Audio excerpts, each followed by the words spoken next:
मैं सतीश सर। आज मैं क्लास 8 हिंदी व्याकरण लेसन 2 पार्ट 2 वर्ण विचार हम लोग देखते हैं कि वर्ण का अर्थ क्या होता है। वर्ण का अर्थ होता है वर्ण का सामान्य वर्ण ये जो है वर्ण ध्वनि। तो हम लोग देखते हैं कि ध्वनि जो है, ध्वनि का अर्थ होता है आवाज।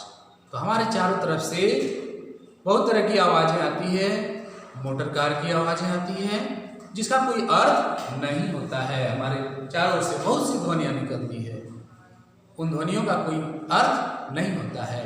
पशुओं की आवाज आती है, उसका भी कोई अर्थ नहीं होता है। लेकिन जब मनुष्य जब बोलते हैं, उसके मुख से जो आवाज निकलती है उसका कोई अर्थ होता है।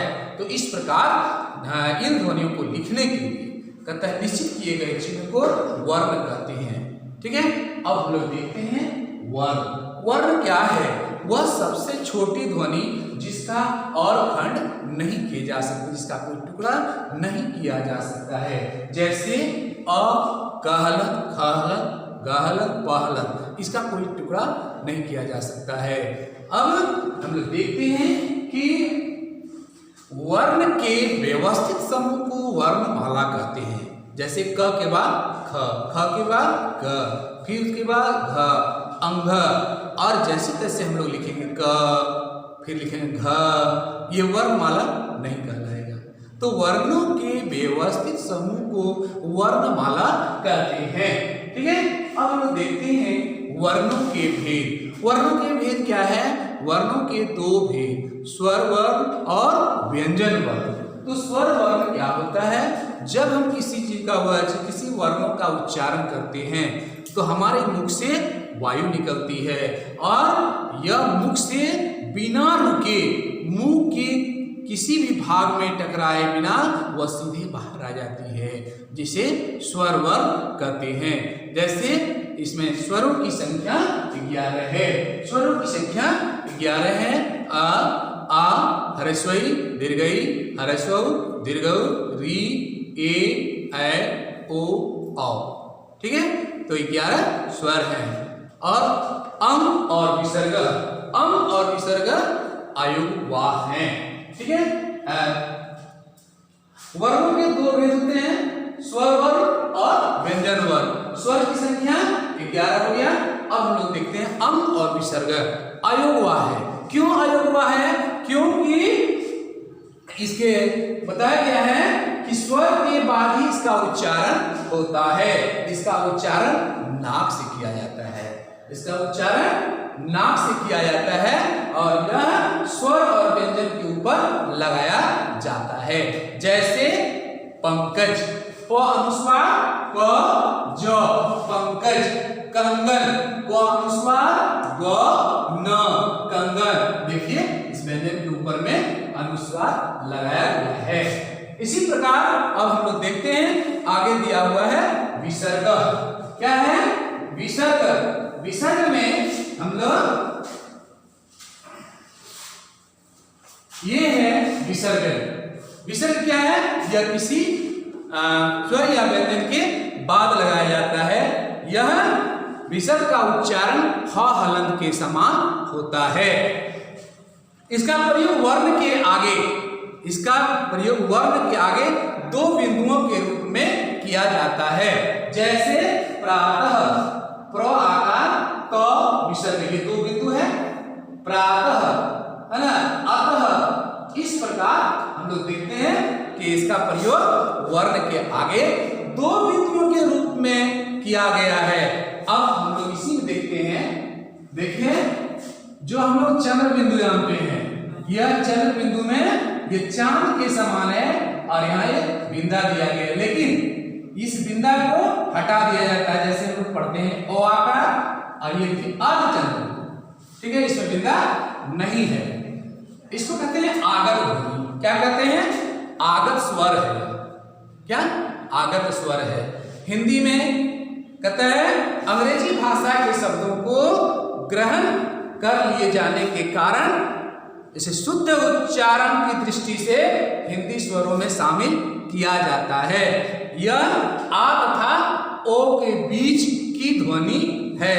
जैसे हम लोग लिखते हैं डॉक्टर, ये देखिए डॉक्टर, कॉपी, कॉलेज, देखिए बिंदा नहीं है ना, कॉलेज, इस प्रकार के शब्द बनाए जाते हैं। अब हम लोग देखते हैं व्यंजन वर्ग।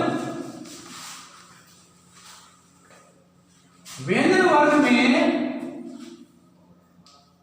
व्यंजन वर्ग जब किसी वर्ण का उच्चारण करते हैं, जब हम किसी वर्ण का उच्चारण करते हैं तो उच्चारण करते समय स्वरों की सहायता ली जाए और हवा कंठ से निकलकर मुख में रुककर वह बाहर आती है, जिसे व्यंजन वर्ण कहते हैं। इसमें स्वरों की सहायता ली जाती है। व्यंजन वर्ण का उच्चारण करने के लिए स्वर वर्ण की सहायता ली जाती है। बिना स्वर वर्ण की सहायता से व्यंजन का उच्चारण नहीं किया जा सकता है। ठीक है, इस प्रकार अब हम लोग देखते हैं, जैसे इसमें क ख ग घ अंग, ये क वर्ग हो गया, च से या च वर्ग हो गया। इस प्रकार अब हम लोग देखते हैं उच्चारण में लगने वाले समय के आधार पर, उच्चारण में लगने वाले समय के आधार पर ह्रस्व और दीर्घ, क्या है, ह्रस्व और दीर्घ। ह्रस्व जिन स्वरों का उच्चारण करते समय सबसे कम समय लगता है, जिन स्वरों का उच्चारण करने में सबसे कम समय लगता है उसे ह्रस्व स्वर कहते हैं। जैसे ह्रस्व की संख्या, ह्रस्व स्वर की संख्या 4 है, जैसे ह्रस्वई, ह्रस्व और री। इसी प्रकार हम लोग दीर्घ देखते हैं, ये था ह्रस्व स्वर, ह्रस्व स्वर। हम लोग देखते हैं दीर्घ स्वर, दीर्घ स्वर। दीर्घ स्वर में कहता है जिन स्वरों का उच्चारण करने समय ह्रस्व स्वरों से 2 गुना समय लगता है। हम लोग ह्रस्व का उच्चारण करते हैं, उससे 2 गुना समय लगता है, उसे दीर्घ स्वर कहते हैं। जैसे क्या होता है, आ, दीर्घ ई, दीर्घ उ, ए ओ औ, ये था दीर्घ उ। अब हम लोग आगे देखते हैं, उसको क्या करते हैं, आगे आगे दीर्घ हो गया। दीर्घ के बाद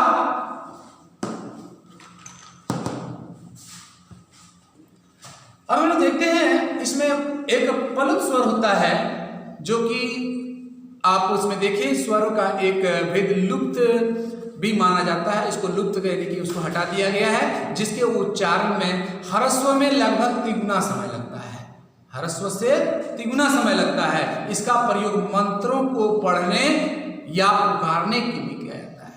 पलुत स्वर के रूप में उच्चारित किए जाने वाले स्वर के आगे हिंदी का गिनती, हिंदी का गिनती ये 3 है ना, ये 3 इस तरह का प्रयोग करते थे, 3 लिखा जाता था।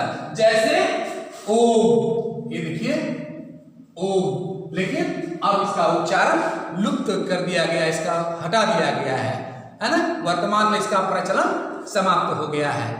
इसी प्रकार अब हम देखते हैं मुख व नाक से निकलने वाली वायु के आधार पर, है ना, निर्नुनासिक और अनुनासिक। निर्नुनासिक क्या है, निर्नुनासिक ऐसे स्वर जिसका उच्चारण करते समय हवा यानी वायु केवल मुख से बाहर आती है, जिसे निर्नुनासिक स्वर कहते हैं।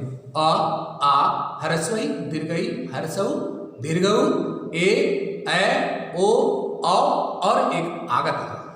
ठीक है, अब दूसरा देखते हैं अनुनासिक। अनुनासिक क्या है, अनुनासिक ऐसे स्वर है जिसका उच्चारण करते समय वायु मुख और नाक दोनों से बाहर निकलती है, उसे अनुनासिक स्वर कहते हैं। जैसे अ चंद्रबिंदु, आ चंद्रबिंदु, ह्रस्वई चंद्रबिंदु, ई ह्रस्व चंद्रबिंदु का प्रयोग करते हैं। इस प्रकार अब देखते हैं स्वर और उसकी मात्राएं। स्वर में व्यंजन में स्वर जुड़ते हैं तो एक संकेत चिन्ह के रूप में अ के अतिरिक्त अन्य सभी स्वरों के लिए जो संकेत चिन्ह निश्चित किए गए उसे मात्रा कहते हैं। लेकिन अ की कोई मात्रा नहीं होती है, लेकिन उससे शब्द बनाए जा सकते हैं। ठीक है, तो अ की कोई मात्रा नहीं होती है। र में उकार की मात्रा लगाते हैं, अक्सर यहाँ गलत होता है। र में हर्षुकार ये गलत होता है। क्या होता है, हम लोग र लगाते हैं और र में यह बताया गया है कि र में जब हर्षुकार लगाते हैं तो यहाँ पर ये होता है रु, ऐसा नहीं होता है। र में जब उकार लगाते हैं तो यहाँ पर इस प्रकार होता है। ठीक है, और बाकी व्यंजन में जब लगाते हैं क हर्षऊ क दीर्घऊ, लेकिन जब र में लगाया जाता है हर्षऊ और दीर्घऊ, आप ध्यान देंगे कि हर्षऊ और दीर्घऊ इस प्रकार प्रयोग किया जाता है। ठीक है, कितना मिनट हो गया? तो अब हम लोग देखते हैं, इसमें बताया गया है वर्ण विचार में वर्णों का उच्चारण किस किस स्थान से किया जाता है, कहां कहां से कौन सा वर्ण निकलता है। जैसे हम लोग देखते हैं ये जो है कंठ, कंठ से क्या यानी गला और जीभ के नीचे से भाग का आ यानी कि कवर्ग अ तथा हा। तालव्य, तालु यानी कि मुख के अंदर के ऊपरी का भाग, मुख के ऊपरी का भाग, तालु और जीभ जिसमें ह्रस्वई दीर्घई चवर य तालवर्ष, इस प्रकार। मूर्धन्य, मूर्धा यानी तालु के बीच ऊंचा वाला भाग को कहते हैं, मूर्धा के और जीभ के बीच।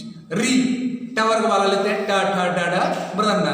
दंत्य दांत और जीभ से जो सटता है इसको इस तवर्ग, ट दांत और जीभ सटता है, ल स ज। ठीक है, ओष्ठ्य, ओष्ठ दोनों ओठ का चटना, हर्षऊ दीर्घऊ पवर्ग। एक है कंठ तालव्य, कंठ तालु और बीच ए ऐ। ठीक है, दंतोष्ठ्य दांत और ओठ, व और प्र। नासिक मुख और नासिका। ठीक है, और स्वर अंग ज मूर्धन्य दंतन म। ठीक है, इस प्रकार वर्णों का उच्चारण स्थान था। अब हम लोग देखते हैं व्यंजनों के भेद।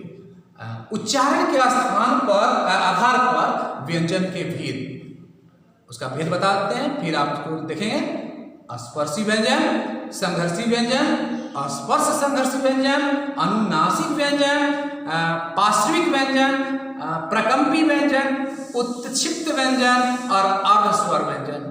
ठीक है, तो पहला हम लोग स्पर्शी व्यंजन क्या होता है। स्पर्शी व्यंजन देखिए, स्पर्शी व्यंजन जिसको कहते हैं, इसका यह क्या है, तो इसके उच्चारण में एक उच्चारण अंग जीभ और ओठ।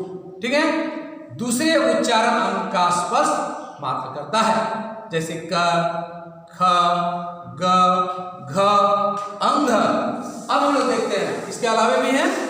अब हम लोग देखते हैं संघर्षी व्यंजन, दूसरा है संघर्षी व्यंजन। संघर्षी व्यंजन में कहता है इसका उच्चारण करते समय वायु दो उच्चारण स्थानों के बीच संघर्ष करते हुए बाहर निकलती है। तालवर्ष, मूर्धन स, दंत स, ह। ठीक है, आप देखते हैं ख के नीचे जो एक हलंत लगाया जाता है अगर। अब स्पर्शी संघर्षी व्यंजन, स्पर्शी व्यंजन संघर्ष। अब स्पर्शी और संघर्षी व्यंजन दोनों, इसका उच्चारण करते समय उच्चारण संबंधी दो अंग एक दूसरे का स्पर्श करते हुए तुरंत अलग नहीं होते हैं। इसका अलग होने पर इसके संघर्ष होता है, तभी वह निकल च छ ज झ। अब हम लोग देखते हैं अनुनासिक व्यंजन, इसका उच्चारण करते समय वायु मूर्धा व नाक से निकलती है, जैसे ये सब है अंग, य, मूर्धन्य, न, दंतन। पार्श्विक व्यंजन इसी प्रकार प्रकंपी व्यंजन, उत्क्षिप्त व्यंजन और अर्धस्वर व्यंजन। ठीक है, और एक अंत में है कि जिसको कहते हैं श्वास के आधार पर व्यंजन के भेद। अल्प प्राण और महाप्राण। प्राण क्या है, वायु को प्राण कहा गया, अल्प मतलब थोड़ा, है ना। तो जिन व्यंजनों का उच्चारण करते समय हमारे मुख से कम वायु की आवश्यकता हो, कम वायु निकलती हो, जिससे कि अल्प प्राण कहते हैं। हम कुछ भी उच्चारण करते हैं तो हमारे मुख से वायु निकलती है, लेकिन जिन वर्णों का, जिन व्यंजनों का उच्चारण करते समय हमारे मुख से कम वायु की आवश्यकता पड़ती है, कम वायु निकलती है, जिसे अल्प प्राण कहते हैं। क, ख, ग, ग, अंग, है ना, च, ज, य, इस प्रकार अन्य महाप्राण। महाप्राण क्या है? महा अर्थात जिन व्यंजनों का उच्चारण करते समय हमारे मुख से अधिक वायु निकलती है, वो अधिक वायु, उसको उच्चारण करने में अधिक वायु की आवश्यकता पड़ती है, जिसे कि महाप्राण कहते हैं। जैसे ख, घ, झ, छ, ठ, है ना, ड, ढ, इस प्रकार महाव्यंजन। अब हम लोग देख लिए, ये था वर्ण विचार। ठीक है, आप पढ़ेंगे, वीडियो भी देखेंगे, इसके एक्सरसाइज को बनाएंगे। आगे का 3 लेसन हम लोग नेक्स्ट वीडियो में देखेंगे।